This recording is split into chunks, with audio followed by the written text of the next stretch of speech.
হ্যাঁ, আর 5 বছর যখন হয়েছে তখন বিল্লা এখন বাবার গলা জড়িয়ে বলছে, বাবা বাবা বাবা গো, সকলের তো মা আছে, আমার মা কোথায় বলো না? সবাই তো সন্তানকে কোলে নেয়, আমার মা কোথায় গেছে গো? বিল্লের বাবা কিন্তু ভুলে গিয়েছিল গো, যেই মায়ের কথা বলে উঠেছে অমনি বিল্লের বাবা কাঁদছে। বাবা তুমি কাঁদছো কেন? মা বোধহয় তোমাকে ছেড়ে চলে গেছে কোথাও, মামা বাড়ি গেছে। চলো না বাবা, আমাকে নিয়ে চলো না, আমি যখন গিয়ে মাকে জড়িয়ে ধরবো না, দেখবে মা আর না থেকে আমাদের সঙ্গে পালিয়ে আসবে। তখন এই উপেন্দ্র কিশোর মঙ্গল বিল্লকে কোলে নিয়ে বলছে, খোকারে তোর মার কোনদিন আসবে না। কোন জায়গায় গেছে না বলেছে তোকে, আর না বলেছে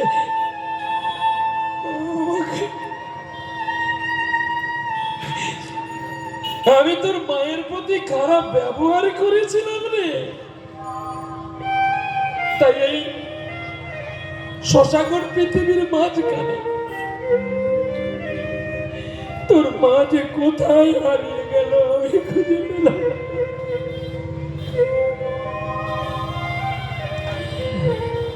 ওগো বিশ্বব্যাপিয়া বিরাজিছ প্রভু, কেন পাইনি তোমারে খুঁজিয়া।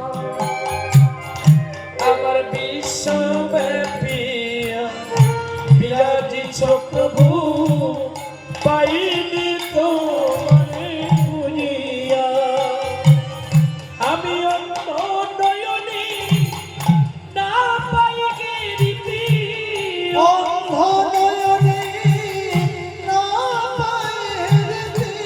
আমার কে রেখেছে আখি ঢাকিয়া। বিশ্বব্যাপিয়া বিরাজিছ প্রভু, কেন পাইনি তোমায় খুঁজিয়া। বিশ্বব্যাপিয়া বিরাজিছ প্রভু, পাইনি কেন খুঁজিয়া। কোথায় আছো হরি, একবার দেখা দাও না গো। কোথায় আছো হরি, দেখা দাও না গো। তুমি বিপদের কান্ডারি বলো। কোথায় আছো প্রভু, দেখা দাও হরি। এই বিপদ গেলে আমায় রক্ষা করো। কোথায় আছো হরি, দেখা দাও না গো। আমি সাধন ভজন কিছু জানি না গো। কোথায় আছো হরি, দেখা দাও গো। ওগো নয়ন জলে বুঝি ভাষা। হরি কোথায় আছো, দেখা দাও না গো। ওগো নয়ন জলে বুঝি ভাষা। হরি কোথায় আছো হরি, দেখা দাও রে। নয়ন জলে কৃষ্ণ বল। হরি কোথায় আছো হরি, দেখা দাও রে। জয় শ্রী রাধে বলে জয় রাধে। রাধে রাধে রাধে বলে ও রাধে।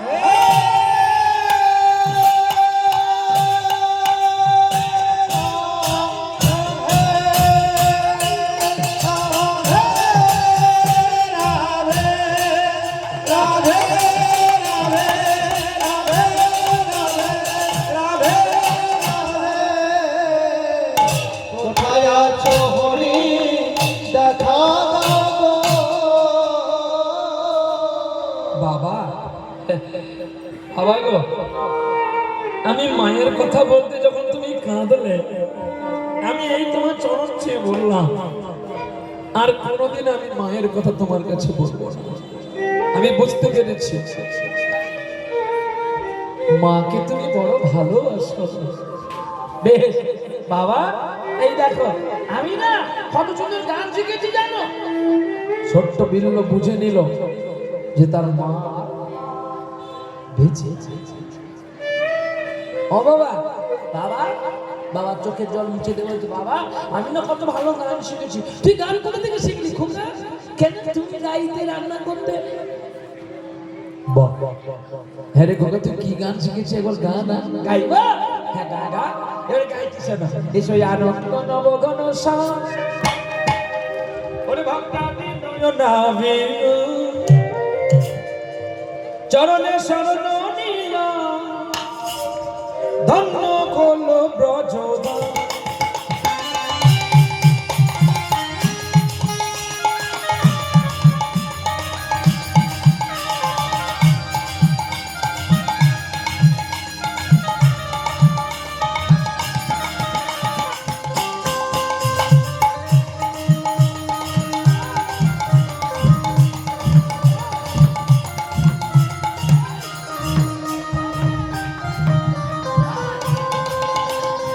আনন্দে নবঘন ভক্তাদি নয়ন বিরা, তোমার চরণে শরণ নিয়া, তুমি ভক্ত বলে আনন্দ নবঘন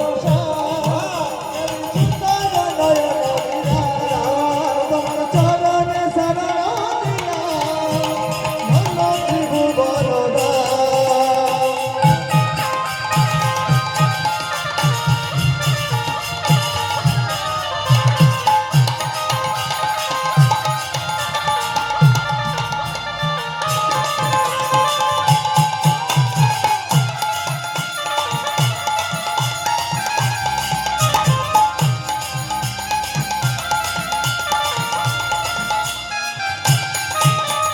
কৃষ্ণ যে ভক্ত ভিখারি, ইনি বাঞ্ছা কল্প মুরারি।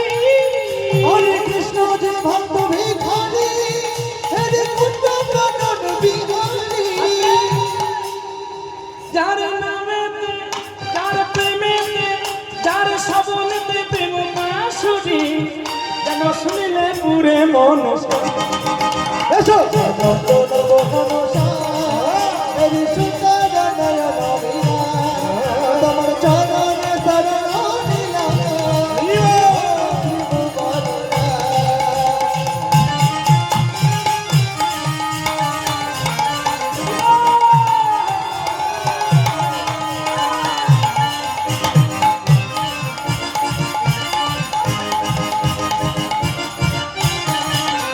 ভক্ত ডাকলে ভক্তি ভরে, আসেন কৃষ্ণ ভক্তের দ্বারে। হরে ভক্ত ডাকলে ভক্তি ভরে, আসেন কৃষ্ণ ভক্তের দ্বারে। তুমি নন্দ যশোমতি শ্যাম, তুমি নন্দ যশোমতি শ্যাম, অতি সুন্দর। এসো আনন্দ নবঘন ধরে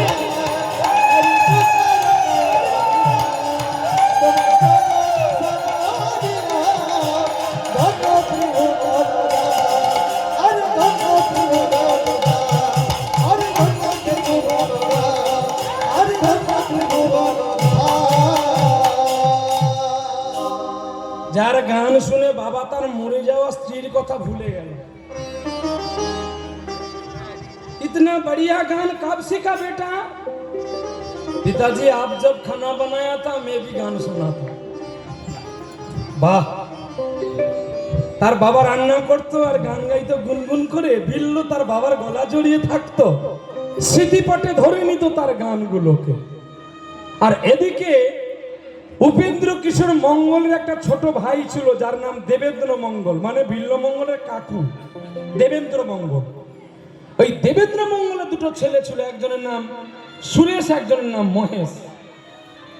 এই সুরেশ মহেশ দুটি ভাই চিন্তা করলো, জ্যাঠাইমার ছেলে হবে না আমরা ভেবেছিলাম, কিন্তু জ্যাঠাইমা যদি ছেলে না হতো তাহলে ওর সম্পত্তিটা আমরা দু ভাই পেতাম।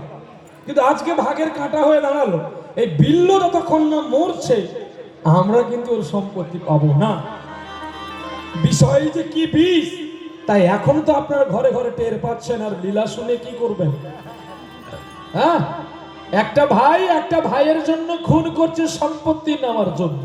আর আমার নিজের দাদা আমাকে রাত্রেবেলায় সরস্বতী পুজোর দিনেই বলছে, যখন সবাই নাচানাচি করছে, আমাকে বলছে ভাই উপরে আয় তো।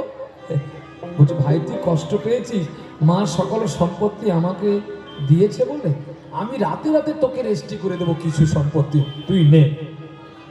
আমি না রে দাদা, এটা আমার প্রায়শ্চিত্ত করতে দে। রাজা ভরতকে রাজার করার জন্য তার বিমাতা কইকেই কিন্তু রামকে বনে দিয়েছিল, কিন্তু ভরত তার সম্পত্তি জেগেছিল কিন্তু ভোগ করেনি। আজকে আমি সেই নাই ভরত হয়ে থাকি, আমার ভোগ বাসনা থেকে তুই ত্যাগ হয়ে কবে তোর চরণ সেবা করতে পারবো, এটুকু আশীর্বাদ কর। আমার দরকার নেই রে দাদা, তোর আশীর্বাদে আমি প্রতিদিন যে সম্পত্তি ভোগ করি, এর চেয়ে বড় সম্পত্তির মালিক আর কে হতে পারে রে? ভক্তির চরণের চেয়ে বড় সম্পত্তি আর কি হতে পারে? লক্ষ লক্ষ ভক্ত আমাকে তো চরণ ধুলিটা দেয়, এত সম্পত্তি পাওয়ার পরে সামান্য বিষয় বৈভব আমার কি হবে দাদা? আমি সত্যি রামায়ণ পড়েছি, রামচন্দ্রের কাহিনী শুনেছি, কিন্তু আমার দাদার মতো রামচন্দ্র বোধহয় তার মধ্যে কলঙ্ক ছিল, কিন্তু আমার দাদার মধ্যে নাই। আপনারা সকলে আমাকে ডাকেন, কেউ প্রহ্লাদ বলেন, কেউ প্রহ্লাদ বাবু বলেন, কিন্তু আমার দাদা কি বলে জানো? সেই ছোটবেলা থেকে একটাই ভাষা, আমার ভাই। যেটা রামচন্দ্র শুধু একমাত্র ভাই বলে ডাকতো ভরতকে, ভাই ভরত এদিকে আয়।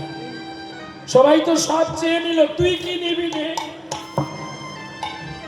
রাজা ভরত চেয়ে বসলেন একই কথা, তুমি যদি আমাকে দেবে ওই বরটা দাও যেন আর জন্মে আমি তোমার বন্ধু হতে পারি। তবে কেন তুই বন্ধু হবি কেন?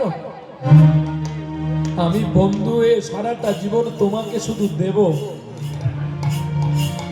আমি তোমার কাছে কিছু নেব না। কেন জানো? আমি মায়ের প্রায়শ্চিত্ত করতে চাই।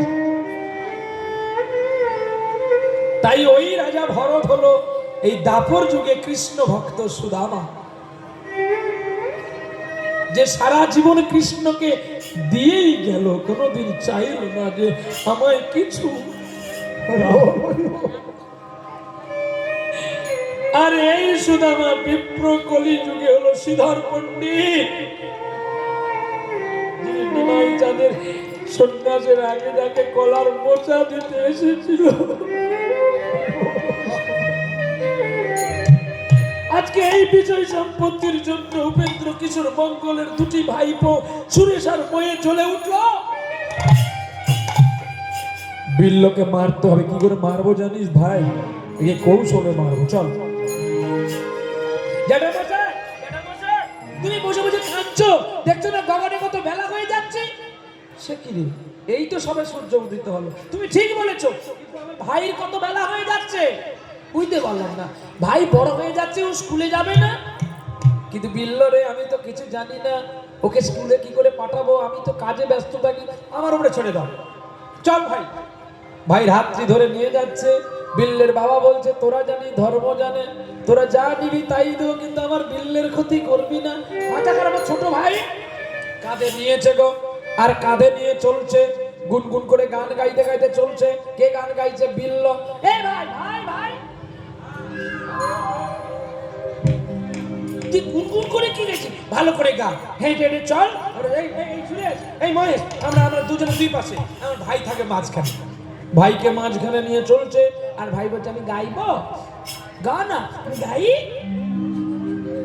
আমার পরানো হৃদয় করেছে স্নিগ্ধ করেছে নিশিত পরাণ ডেকেছে আমার, গাইব কত গেঁথেছিলাম মালা পরাবো বলে, সে মালা ধুলা যায় গো জোরে, এমন করে ওমর বধুয়া দিলে নয়ন জলে বুকে বাসাইয়া। তোমার ভুবনে ফুলের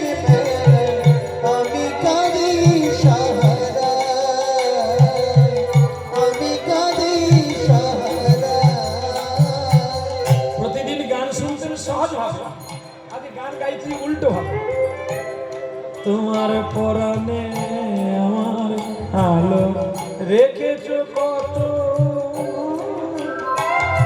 স্নিগ্ধ করা আধারের আলো রেখেছ কত আমি গেঁথেছিলাম মালা পরাবো বলে সে মালা ধুলায় যায় গো জোরে এমন করে ওমর বধুয়া দিলে নয়ন জলে বুকে বাসায় তোমার ভুবনে ফুলের তোমার ভুবনে ফুলের আমি কাঁদি সারা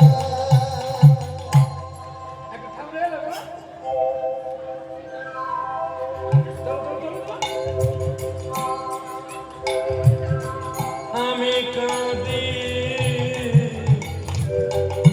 আমি কাঁদি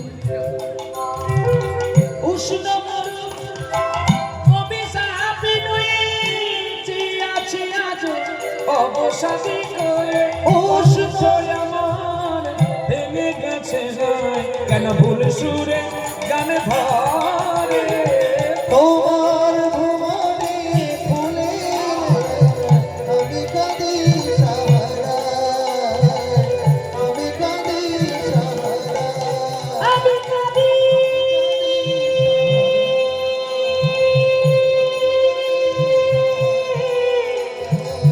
আমি কাঁদি আমি কাঁদি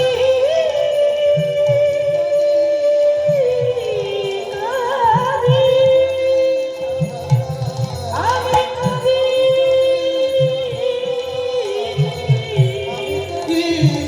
আমি কাঁদি আমি কাঁদি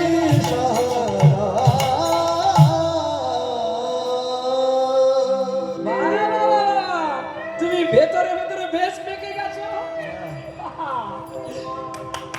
কি আনন্দ কি আনন্দ আমার ভাই গান শিখেছে এমন করে সুরেশ মহেশ অভিনয় করলো যার অভিনয়ে পাগল হয়ে গেল বিল্ল স্কুলে নিয়ে যাচ্ছে গো নদীর ধারে নদীর ধারে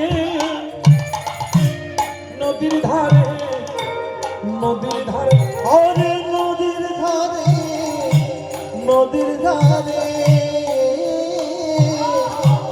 নদীর ধারে নদীর ধারে নদীর ধারে নদীর ধারে নদীর ধারে নদীর ধারে নদীর ধারে নদীর ধারে ওর কি আনন্দ কোথায় হয়েছিল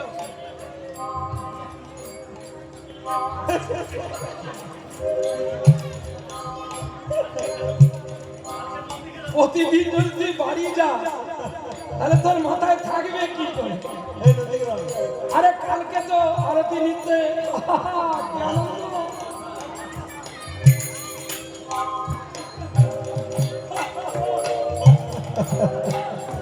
কালকের একটা রাত গেছে আমাদের জীবন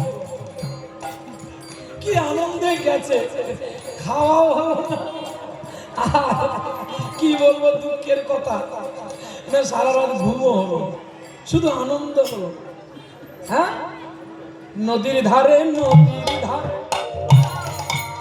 নদীর ধারে নদীর ধারে বসেছে ওরে বসে আছে এক সুরা পানি দোকানে গো। আরে বসেছিল এক সুরা পানে ওরে সেইখানে কত মানুষ সুরা খেল ওরে বিল্ল ঠাকুর দেখতে পেল দাদা দাদা বলি জড়িয়া ধর গো, দাদা বলি ওরে জড়িয়া ধর আমিও খাবো আমিও খাবো দাদাই আমিও খাবো আমিও খাবো দাদাই আমিও খাবো আমিও খাবো দাদাই আমিও খাবো আমিও খাবো দাদা গো,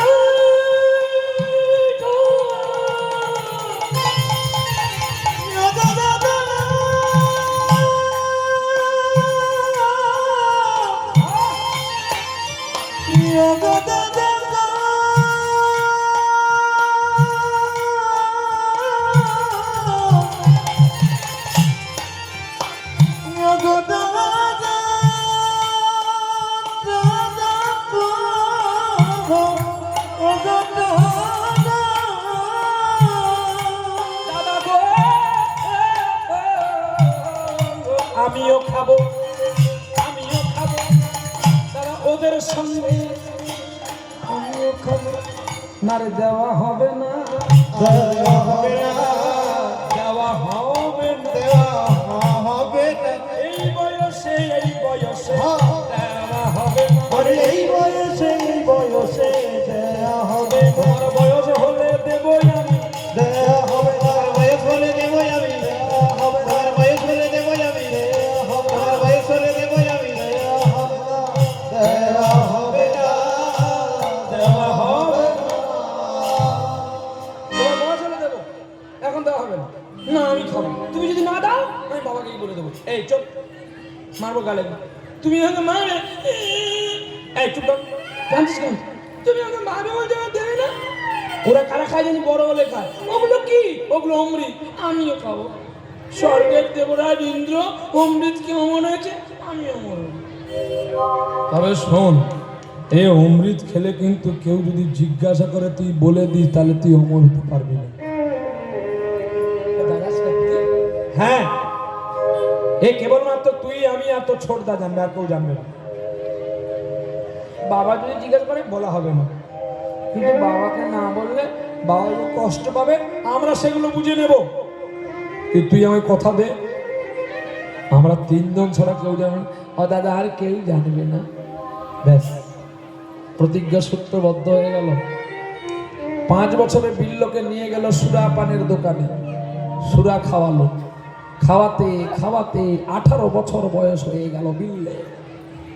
আর যখন 18 বছর বয়স হয়ে গেল, বিল্ল একা একা চলে আসে সুরা পানের দোকানে। আর কি কথা হয় আপনাদের? বন্ধ করে দেব? বাবুকে ডাকবো, উনি গাইবে? তাহলে এত কথা কেন? হ্যাঁ, বিচিত্র পৃথিবী, বিচিত্র জীবন, এই আছে এই না। তাহলে যতটুকু সময় থাকবো আমরা একটু তো ভগবানের চিত্ত কথা শুনবো। দেখো মাতাল কি করে গোবিন্দকে পাবে, এই কাহিনীগুলো আমাদের জানতে হবে। তাহলে আমরা তো প্রত্যেকটা মাতাল, কেউ খেয়ে মাতাল, কেউ না খেয়েও মাতলামি করে। কি বাবা, যে খেয়ে মাতলামি করে তার তো বিচার হয় না, কিন্তু যে না খেয়ে বেশি মাতলামির অভিনয় করে, সে যখন বিচারের আসনে বসে তার ছাল ছামড়ানো হয়। প্রেম সে বলো রাধে রাধে। রাধে রাধে। কেউ মাতাল, মদ খেয়ে গেছে, সে মারা গেছে, জম লোকে গেছে, সে ঠাকুরকে যমরাজকে বলে দেবে, হাত তুমি থামো তো, আমি পার্টির লোক ছিলাম, আমি কখন একটু খেয়ে ফেলেছি।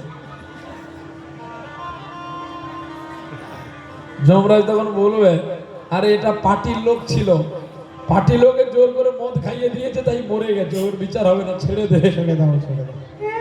কিন্তু তুমি যদি পার্টির লোক না হও, মদও খাও না, শুধু অভিনয় করেছো মাতালের মতো, যমরাজ বলবে 16 রডটা হিট কর, তোর পুঁতে পুঁতে গোটা কই দি, তারপর আমি অভিনয় বের করাবো। হ্যাঁ, অভিনয়টা কেমন জানো? যেন ভালোবাসার রাজপ্রাসাদ, নিশিতিরাতে ঘুমে ময়ূর মোহর পড়ে আছে, ময়ূর মোহরে দেখি মুকুটটা তো পড়ে আছে, রাজাই শুধু গায় আমার ভালোবাসার রাজপ্রাসাদ। এটা ভালোবাসার একটা প্রাসাদ, মানুষটা চলে যাবে, প্রাসাদটা পড়ে আছে, কিন্তু বিচিত্র বৈভবটা হারিয়ে যাবে কোথাও। তাই বিচিত্র পালনকের জন্য আমাদের আপনার কোনো ভাবার দরকার নেই। এটা বিচিত্র, এ আছে, এ নাও থাকতে পারে, কিন্তু যেটা আছে, যেটা থাকবে, যেটা ছিল, তার জন্য আমাদের চিন্তন করা উচিত। প্রেম সে বলো রাধে রাধে রাধে। মাতাল বিল্ল প্রতিদিন সুরাপান করে, আর মাতালকে কে চেনে গো? মাতালের বন্ধু কে হয়? মাতাল। হেই! হরি বল। মাতালের বন্ধু প্রফেসর। কি গো, ভুল বললাম? মাতালের বন্ধু প্রফেসর। হ্যাঁ, রাইট অ্যান্সার। বলবে কেন না, বিল্লমঙ্গল মদ খেয়ে মাতলামি করে, আর এরা প্রফেসর হয়ে মা বাবাকে খেতে দেয় না, এরা তো বড় মাতা।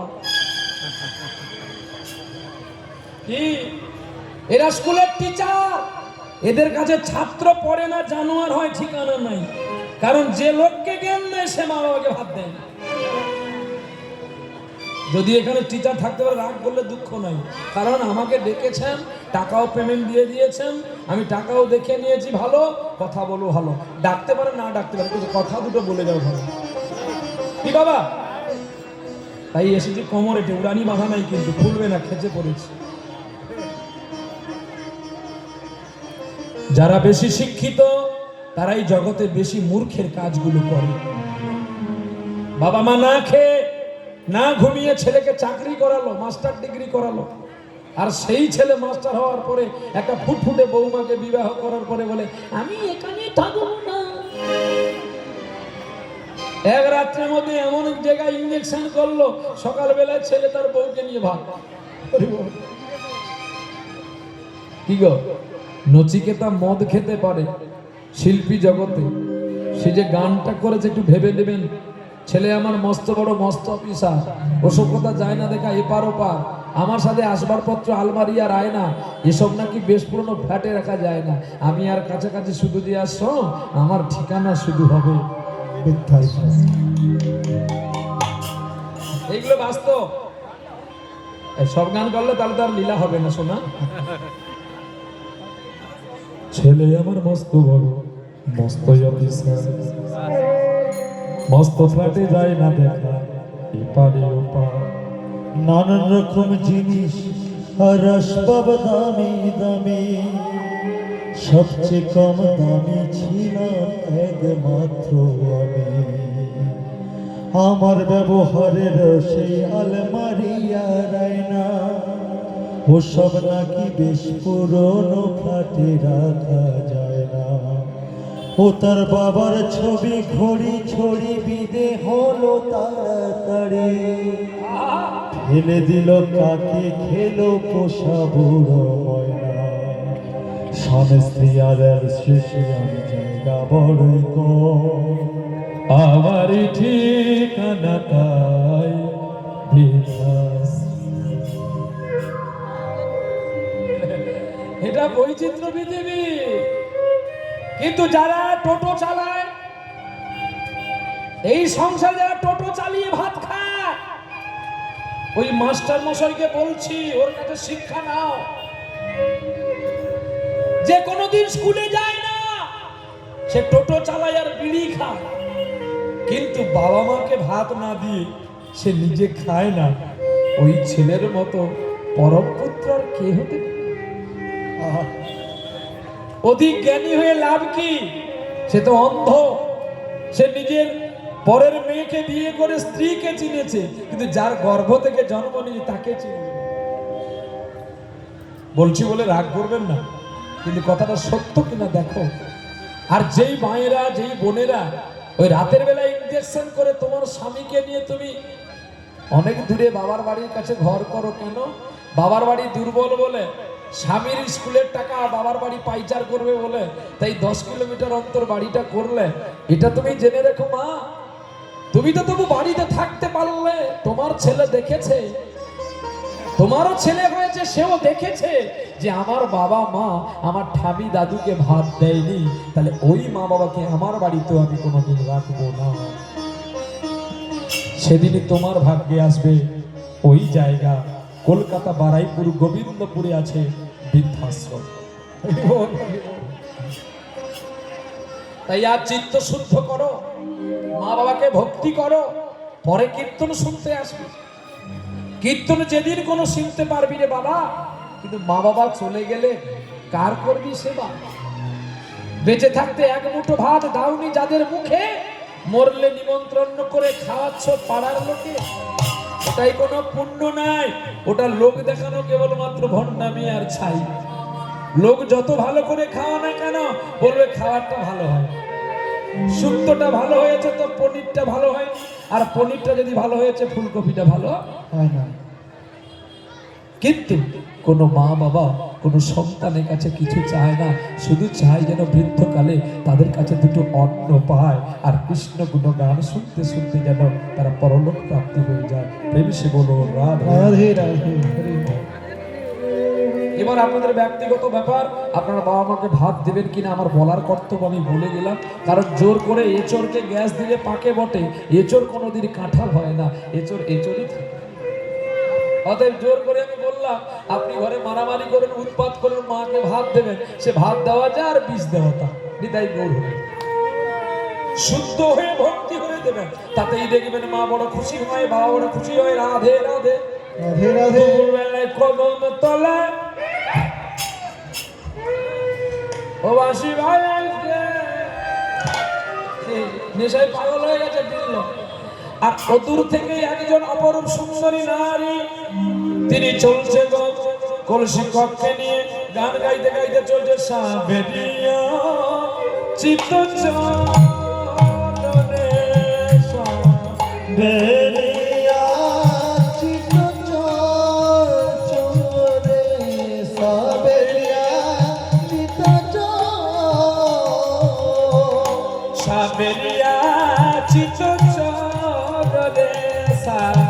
বেরিয়া চিত্তচরণে সাবেরিয়া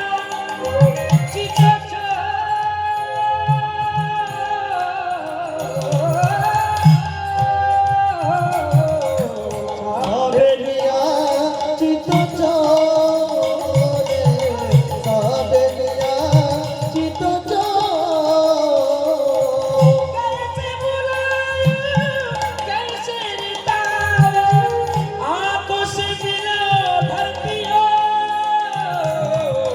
সাবেরিয়া চিত্তচরণে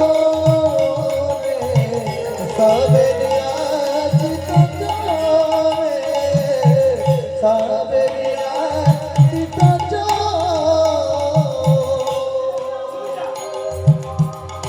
मीरा के प्रभु मेरे हरि मीरा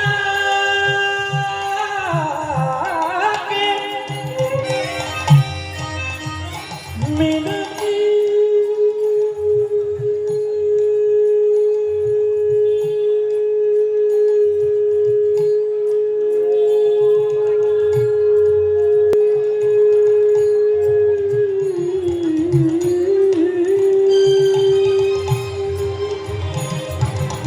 मीरा के प्रभु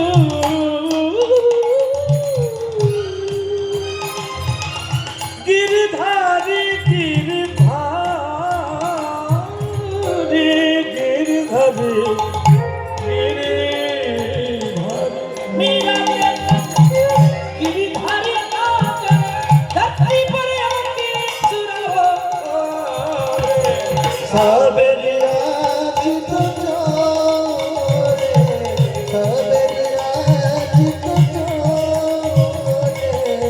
साबेरिया चित्तचरणे धामी धामी धामी धामी सा सा साबेरिया चित्तचरणे दादा बाबा मामा का करे रे सा साबेरिया दादा बाबा मामा का करे रे साबेरिया चित्तचरणे चाचा नी दादा बाबा मामा का करे मामा का करे रे साबेरिया चित्तचरणे साबेरिया चित्तचरणे साबेरिया साबेरिया चित्तचरणे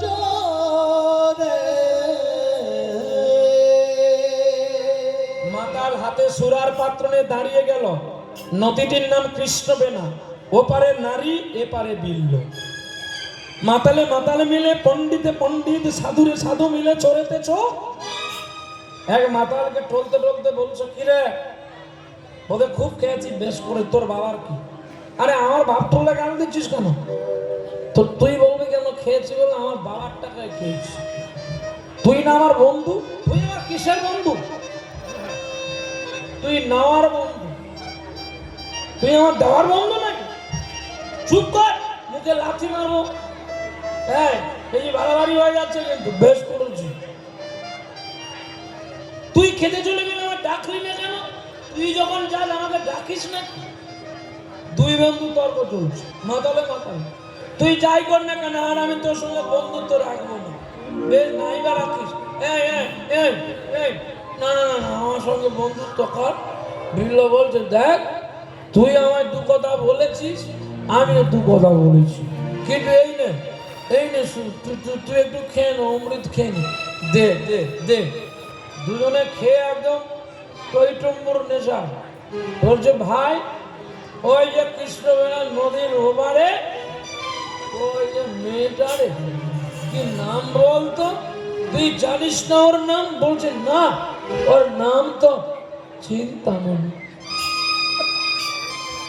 কি বলে? চিন্তামণি। হ্যাঁ, ওর কাছে যে যায় তার মনের চিন্তা দূর করে দেয়। তুই তুই আগে বলিস কেন রে? বাল্যকালে আমার মা চলে গেছে, ওই চিন্তামণি যদি আমার কথা দূর করে দিত, তাহলে আমি কেন কেন কেন ওই বিষ পান করতে এসে আমার মুখটা চলে যায়? তুই আমাকে ঠিকানাটা বলতে পারবি? এই নদীর ওপারেই তো বাড়ি, বেশ আমি কালকে যাব। সকাল হয়ে গেল, সকালবেলায় পৌঁছে গেছে মাতাল বিল্ল চিন্তামণির বাড়িতে। মায়ের দেওয়া সোনা দানা লোহার সিন্দুক থেকে বের করে নিয়ে ছুটেছে চিন্তামণির ঘরে। সকালবেলায় গিয়ে ডাকছে, চিন্তা, ও চিন্তা, চিন্তামণি। কে? ভোরের বেলায় কেউ চিন্তামণি বলে ডাকে? আমি গো, আমি তোমার বিল্ল। দরজা খুলে দেখতে পেল বিল্লকে। একই, তুমি একজন ব্রাহ্মণের ছেলে, এই পতিতা দুশ্চরিতার ঘরে তুমি কেন এসেছো? তুমি চলে যাও, এতে তোমার কলঙ্ক হবে। বাহ, ঠিক বলেছ চিন্তা। ও চিন্তা, বলতে পারো গঙ্গা নামটা কেন হলো? গঙ্গায় সকলে আবর্জনা ফেলে বলে তাই তার নাম গঙ্গা। গঙ্গায় আবর্জনা ফেলে বলে গঙ্গা। হ্যাঁ, গঙ্গা কোনোদিন প্রতিবাদ করতে পারে না গো। কত নর্দমার জল, কত ডাস্টবিনের জল, কত ল্যাটিনের জল, কত পেচ্ছাপের জল, কত গরু মোষ মানুষ মরে পচে ভেসে ভেসে যাচ্ছে, আর সেই জলেই গোবিন্দ পুজো হচ্ছে। বলো তো চিন্তা, গঙ্গার জলে এত ময়লা ভেসে গেলে যদি গঙ্গা অপবিত্র না হয়, তাহলে তোমার কাছে পর পুরুষ আসে বলে তুমি তাই বলছো অপবিত্র। তুমি আমার কাছে কেমন জানো? তুমি আমার কাছে সেই হারিয়ে যাওয়া গঙ্গা। গঙ্গায় আমার মা, পদ্মা আমার মা, ও আমার দুই চোখে দুই জলের ধারা, যেন মেঘলা যমুনা, একই আকাশ একই বাতাস, মিলে আছে মনের তোষা, একই ভাবে তুলে আছে, একই ভাবে তুলে আছে, একই লাঞ্ছনা। ও আমার দুই চোখে দুই জলের ধারা, যেন মেঘলা যমুনা। গঙ্গায় আমার মা, পদ্মা আমার মা। চিন্তামণি সোনার পুটলি রাখি ধরিল চরণে, ধরিল চরণে, নয়ন জলে ধৌত করে চিন্তামণির যুগল চরণে, যুগল চরণে। চিন্তামণির চরণ ধরে বিল্ল মাতাল হয়েও কেঁদে কেঁদে বলছে গো বধু গো কি আর বলিব আমি, কি আর বলিব আমি। ও গো বধূ হে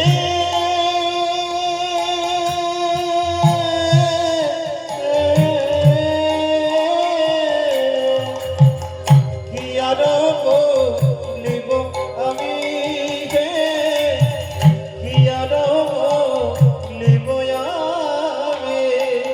আমার জীবনে জীবনে ও গো জগতে মরণে প্রাণনা দাও বধূ কি আর বলিব আমি কি আর বলিব আমি। আজি তোমারি চরণে আমারি পরাণে বাঁধিল প্রেমের ফাঁসি। ও বধূ তোমার চরণে আমার পরাণে বাঁধিছো মেরো পাশে। তোমার চরণে আমার পরাণে বাঁধিলো মেরো পাশে। ও গো এই চরণেতে শরণ লইয়া হইল তোমার দাসী গো, হইল চরণদাসী। এই পদটি যিনি লিখেছিলেন, যিনি গিয়েছিলেন, তিনার নাম বীরভূম জেলার একজন সাধক, তার নাম ঠাকুর চণ্ডী দাস। আহা, রজকিনী রামের দুটি রাঙা চরণ জড়ে কেঁদেছিল গো, আমি ব্রাহ্মণের ছেলে হলে কি হবে, তুমি ধোপার মেয়ে হলে কি হবে, তোমার মধ্যে যে ভক্তির প্রেমটা আছে যেটা আমার কাছে নাই। কারণ আমাকে মা বাসুনী চণ্ডী বললো যে ওর রামের চরণ ধরে কাঁদলে নাকি তোমার কাছে কৃষ্ণ ভক্ত আছে, তাই আমি তোমার চরণ তুমি ধরতে আসলাম, তুমি কৃপা করো আমাকে। তাই বিল্লও ধরলো চরণ চিন্তামণি, আর যেই চিন্তামণি দুটি চরণ ধরলো অমনি চিন্তামণি জড়িয়ে ধরলো বিল্লকে। আমি তোমায় কথা দিলাম, আই থেকে দেহ আর মন আর প্রাণ যৌবন সবটাই তোমার। আমি আর এই মনটা আর কাউকে দেব না, জানো ঠাকুর। সবাই আসে টাকা দেয় আর দেহটাকে ভোগ করে, কিন্তু কেউ তোমার মতো যত্ন করে না। বলো তো, তুমি আমার দেহ উপাংশ করার জন্য এসেছো? না, কাল নিশ্চয়ই তুমি আমার গান শুনেছ, তাই তুমি পাগল হয়ে আমার কাছে এসেছো। আমি জ্ঞান থাকতে তোমার ক্ষতি হতে দেব না, আমি তোমাকে ভালোবাসলাম। চিন্তামণি, তুমি শুধু গান জানোনি, আমিও গান জানি। এতদিনে আমি আমার আপন মানুষ খুঁজে পেয়েছি। সত্যি, হ্যাঁ গো, আমার এই আপনার চেয়ে আপন যে খুঁজি তারে আমি আপনার। আমার আপনার চেয়ে আপন জীবন খুঁজি তারে আমি আপনার। আমি শুনি যেন তার চরণের ধ্বনি, শুনি যেন তার চরণের আমার অন্তিম আসে বাসনা। আমার আপনার চেয়ে আপন জীবন খুঁজি তারে আমি আপনার। আমার আপনার চেয়ে আপন জীবন খুঁজি তারে আমি আপনার। দেখিতে দেখিতে দেখো কতদিন গেল, একদিন বিল্ল ঠাকুরের পিতা পরলোকে গেল। সেই খবর সংবাদ দেখো চিন্তামণির ঘরে এলো, আর বিল্ল ঠাকুর ওই সময় চিন্তামণির কাছে বিশ্রাম করেছিল। বিল্লা, বিল্লা, আমরা তোমার বাড়ি থেকে এসেছি, তোমার বাবার বেঁচে নেই, পরলোক প্রাপ্তি হয়েছে, তুমি এসো, তোমার সৎ কাজ করতে হবে। জড়িয়ে ধরলো চিন্তাকে। চিন্তা, আমি আসি। একই তোমার চোখে জল কেন? তুমি কাঁদছো কেন চিন্তা? এই কান্নার তো আমার একা। বাল্যতে আমি জন্মেতে মাকে হারিয়েছি,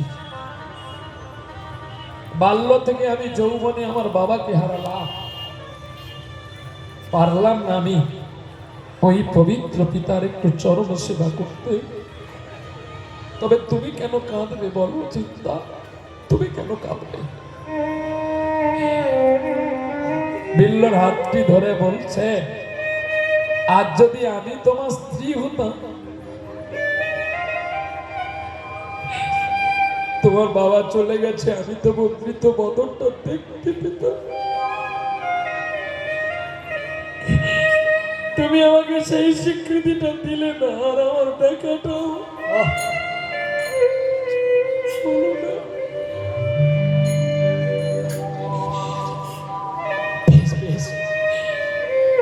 কাঁদতে কাঁদতে বিল্ল যাওয়ার সময় বললো, চিন্তা বললো, ঠাকুর আমার একটা কথা তুমি শুনবে?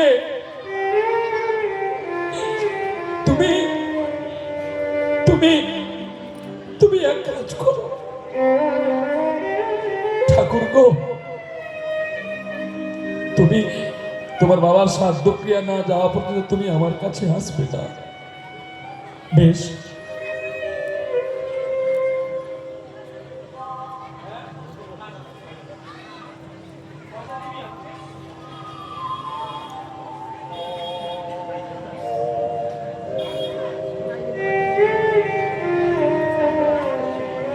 চিন্তামণি পাগল হয়ে গেলেন। আমি তোমাকে বলছি, কথাটা একটু শুনে নিও গো। বাবার শ্রাদ্ধক্রিয়া চলে গেলে তুমি এসো আমার কাছে। পাগলের মতো ছুটলো বিল্ল বাড়ি, বাবাকে প্রণাম করলেন। গ্রামের মানুষ যে যেমন মুখে এসেছে বলেছে, কিন্তু বিল্ল একটা শব্দ করলো না। সঙ্গে সঙ্গে মাতাল বিল্ল পিতার সৎ কাজ করে নিলেন। সৎ কাজ করার পরে অশৌচান্ত ধারণ করলেন। পিতার আদ্য শব্দ দেওয়ার জন্য জীব নগরবাসীর কাছে ভিক্ষা করেছিল। কেন জানো? একটা জমিদারের ছেলে কেন বা ভিক্ষা করবে? তার তো অনেক সম্পত্তি, তাছাড়া একার বাপের পুত্র।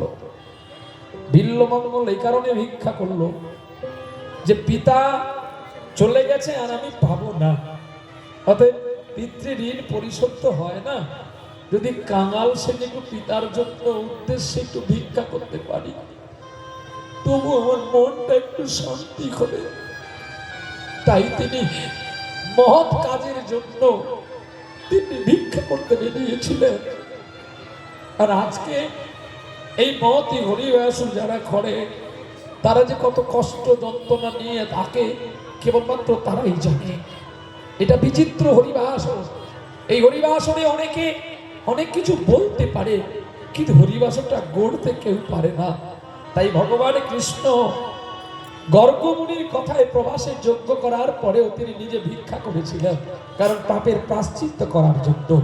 আজও কমিটি বাবুসোনারা এই শুদ্ধ কাজ করতে গিয়ে কখনো ভুল হয়, আবার কখনো ঠিক হয়। তাই ভুলটাকে শুধরাবার জন্য আপনাদের কাছে আসছে একটু ভিক্ষার ঝোলা নিয়ে।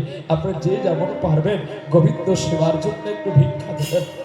আমাকে দিতে হবে না, একটা কমিটি বেঁচে থাকলেই আমাদের মতো কত কীর্তনীয় আসবে।